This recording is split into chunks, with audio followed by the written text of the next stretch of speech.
A brother's wrath, a stolen pledge. Then came a grip, not born a man. A grip that tore through it. I love when a story you thought you had filed away comes back under a different shelf and starts acting suspicious.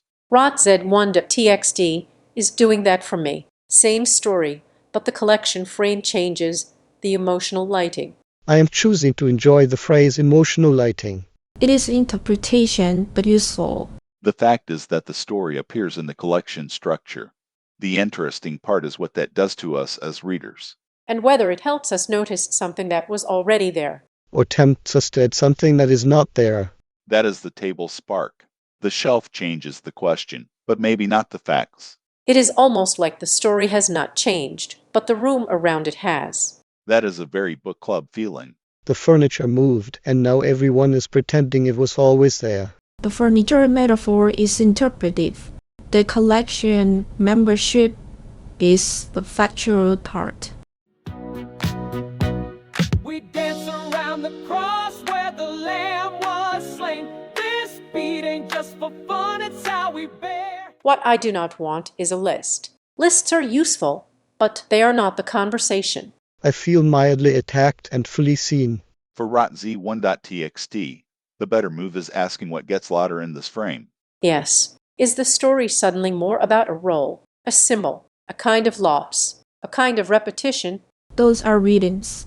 The collection can support them as a lens, but each claim still needs story evidence. So the collection is not a verdict. It is a way of turning the story slightly and seeing a different edge. That is exactly the kind of reading that makes me want to go back. This is also where the conversation can breathe. We do not need to rush to the right shelf. Maybe the point is noticing what each shelf makes possible. And what it makes distracting.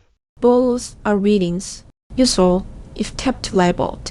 From his hands, they thought to snap the Zodiac king, but angels kept that fragile ring. He bore the world, yet did not crack. Archivist Corner. The source trail gives us the source boundary for this collection conversation. Evidence to keep nearby story. RotZ-1.txt. Archetype. The oracle of shifting sands. The bone break bright. Era. Primordial pulse. Zodiac. Cancer. Sources. Story index.csv. Collection membership index.csv. Relevant package metadata .json. Collection placement can establish that story participates in a frame. It does not, by itself, prove that the frame is the only or final meaning. So the table may discuss change emphasis as supported interpretation. It should avoid treating collection context as a replacement, bidding order, or a final tenant ruling. Back to the table. I appreciate how often the answer is basically yes, but gently. Yes, and do not sprint. A phrase I resist but need. That boundary actually makes me more willing to play with the frame.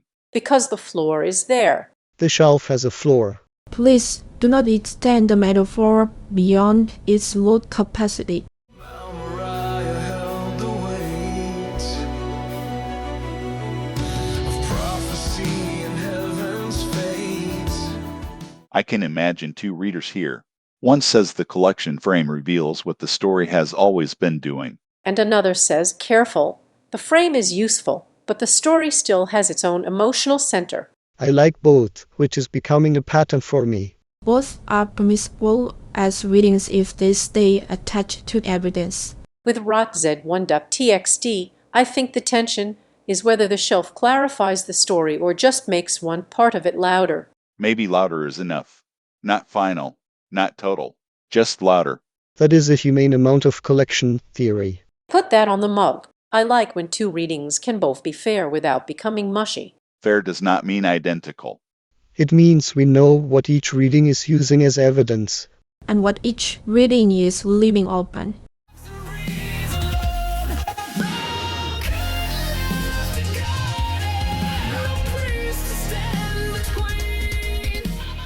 I am leaving this wanting to reread sideways. That sounds physically unsafe. Emotionally accurate, though. The next time I see RotZ-1.txt in a collection, I want to ask what the shelf is asking me to notice. and what it is not authorized to prove. That is the fun, honestly. The frame can change the conversation without taking the story away from itself.